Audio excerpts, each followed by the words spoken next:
वळूयात पुढच्या बातमीकडे। शरद पवार गटाची बुधवारी आढावा बैठक होणार आहे। बैठकीमध्ये निरीक्षकांच्या कामाचा आढावा घेतला जाणार आहे। नेत्यांना विविध भागामध्ये दौऱ्याची जबाबदारी देण्यात येणार आहे।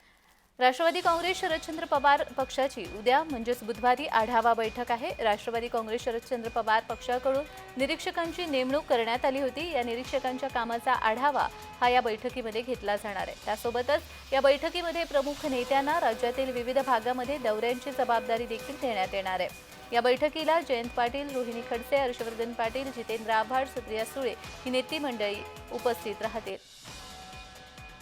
शरद पवार गटाची आढावा बैठक ही उद्या होणार आहे आणि या बैठकीच्या दरम्यान आढावा घेतला जाणार आहे। शरद पवार गटाची आढावा बैठक ही उद्या नियोजित करण्यात आलेली आहे। बैठकीमध्ये निरीक्षकांच्या कामाचा आढावा घेतला जाणार आहे। तर या बैठकीला राष्ट्रवादी शरदचंद्र पवार गटामधील महत्त्वाचे नेते उपस्थित असणार आहेत। नेत्यांना विविध भागामध्ये दौऱ्याची जबाबदारी दिली जाणार आहे। ही बैठक उद्या होणार आहे आणि या बैठकीमध्ये निरीक्षकांच्या कामाचा आढावा घेतला जाणार आहे। काही निरीक्षकांची नियुक्ती ही यापूर्वी करण्यात आली होती आणि त्यांना कामं वाटून देण्यात आली होती। त्यांच्या कामाचा आढावा हा उद्याच्या बैठकीमध्ये घेतला जाणार आहे। शिवाय काही नेत्यांना विविध भागामध्ये दौऱ्याची जबाबदारी दिली जाणार आहे।